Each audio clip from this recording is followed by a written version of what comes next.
तो अडानी पर आर पार क्यों है, ये भी बड़ा सवाल है। और सवाल ये भी है कि विपक्ष बजट के बाद सरकार पर हमलावर हो रहा है, तो क्या उसके पीछे कौन कौन से तथ्य हैं और उसके पीछे विपक्ष की क्या रणनीति है। इसी पर बात करने के लिए हमारे साथ विपक्ष के भी कई मेहमान जुड़ेंगे, सत्ता पक्ष से भी जुड़ेंगे और एक्सपर्ट्स भी जुड़ेंगे, क्योंकि हम जानना चाहते हैं कितना सुरक्षित है एक आम इन्वेस्टर का पैसा। लेकिन सबसे पहले चलते हैं संजय सिंह के पास, सांसद है आम आदमी पार्टी के, और इन्होंने एक बड़ी मांग की है। संजय सिंह जी, आज आपने कहा कि अडानी का पासपोर्ट रद्द होना चाहिए, क्यों आपको लगता है कि अभी तो उन्होंने ऐसा कोई क्राइम नहीं किया जिससे पासपोर्ट रद्द होने की नौबत आए?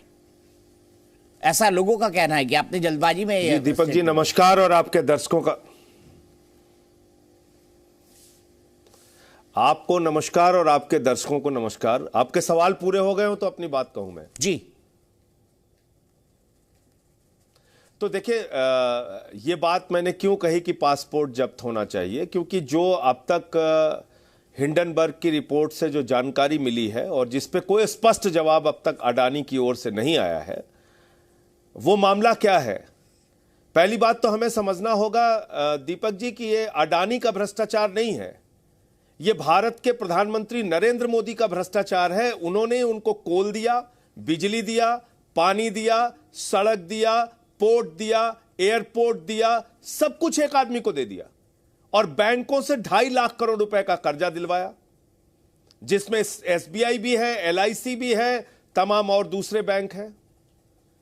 जो जानकारी मिली है कि 38 फर्जी कंपनियां अडानी ने टैक्स हेवन कंट्रीज के अंदर बनाई और वहां से अपनी ही कंपनी में पैसा पंप करके और उसके शेयर वैल्यू बढ़ाए, शेयर को ओवर वैल्यू किया और उसी आधार पर बैंकों से कर्जा ले लिया।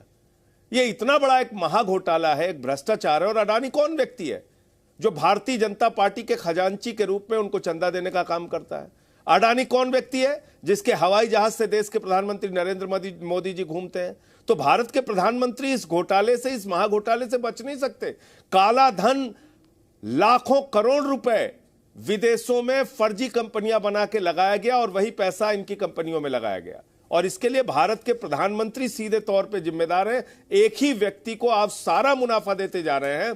गरीब को दूध पे राहत देने के लिए आपके पास पैसा नहीं है, डीजल पेट्रोल पे राहत देने के लिए पैसा नहीं है, आपको कैंसर और किडनी के दवाओं के दाम बढ़ाने हैं, लेकिन एक अडानी के लिए आप पूरा इंडिया नीलाम करने को तैयार है। तो हमने इसलिए कहा कि जैसे बाकी लोगों को मोदी जी ने चिड़िया उड़ योजना के तहत हिंदुस्तान से फरार कर दिया, नीरव मोदी चिड़िया उड़, मेहुल चौकसी चले गए, ललित मोदी चले गए, विजय माल्या चले गए, नितिन संदेशरा चले गए। ये कौन लोग थे जिन्होंने बैंकों का हजारों करोड़ रुपए लोन ले रखा था? जब ये लोन नहीं दे पाए तो हिंदुस्तान छोड़ के चले गए। अभी ऐसे अडानी भी, गौतम अडानी भी भाग जाएगा तो देश के जिन लोगों ने पैसा लगाया है उनका क्या होगा?